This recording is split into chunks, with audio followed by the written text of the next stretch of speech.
In today's video, we take a look at my brand new custom accessory pack. With 3 new minifigures and 1 Mini-Puft, this one's sure to spook the socks off you.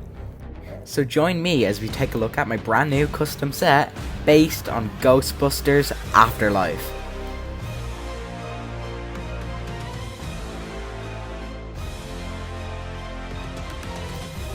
Hey everyone, it's Buzz here, and man, am I so glad to be back after almost a 2-month break.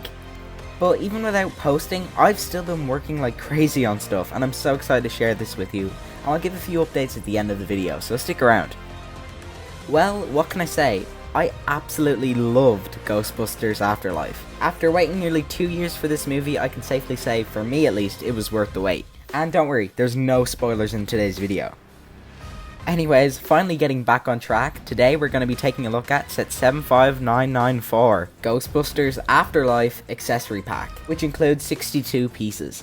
That's enough ramble, let's get onto the builds and the minifigures right now.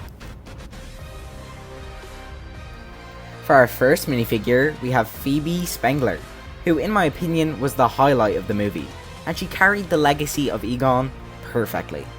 Phoebe has a brand new overalls torso print, a brand new face print with the iconic Spengler family glasses.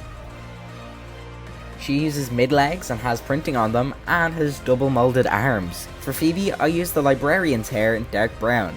Phoebe also has a pair of straps on her torso to represent where the proton pack will connect later.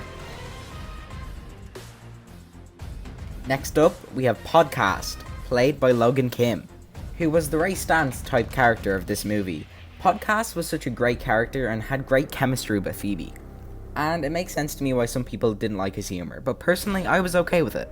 Anyways, Podcast comes with his portable microphone for his podcast, a PKE meter, ecto goggles, and a pair of headphones. Podcast uses mid-legs and has a brand new torso print with his bag printed on. He also has dual molded arms. Podcast comes with 2 facial expressions, his opposite one being a lot more scared, almost as if he's seen a ghost. That was a horrible joke, I'm really sorry. Now let's move on to our next figure. Next, we have Mr. Gary Grooberson, played amazingly by Paul Rudd. Grooberson was the perfect type of character to introduce the kids to the history of the Ghostbusters.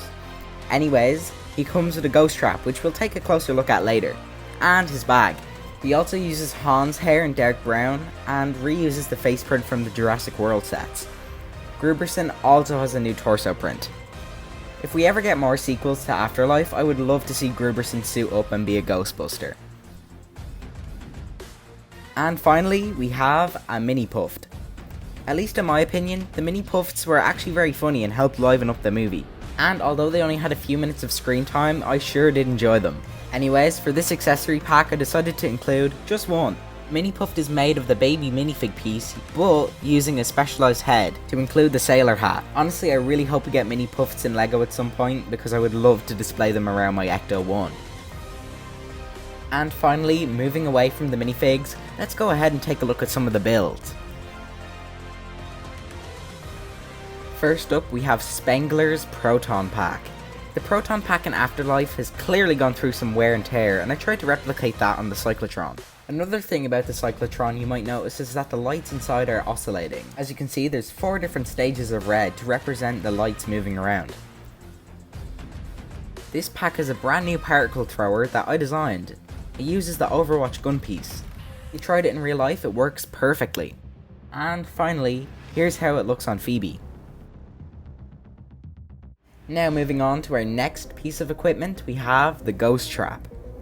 On the top of the Ghost Trap is a brand new tile print.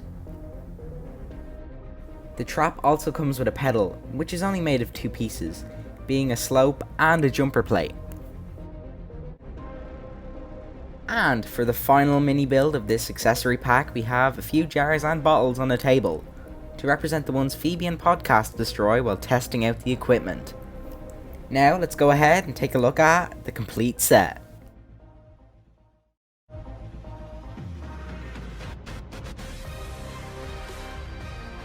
And here we have the box art. And here we have a display image that would be typically on LEGO Shop at Home.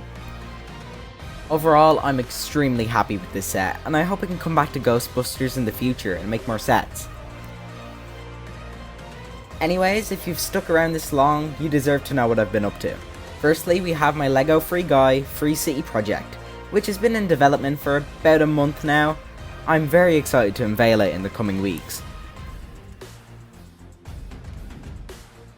And finally, for most of December, I'm going to be doing sets based on Spider-Man No Way Home. I will be doing not one, not two, but 3 Spider-Man No Way Home sets over the course of the release. On December 17th, the first set will drop, being the Sanctum Sanctorum. The other 2 sets will release the following week after the movie's release, and will contain spoilers. Anyways guys, I'll see you very soon for the first No Way Home set. So until then, stay safe and goodbye.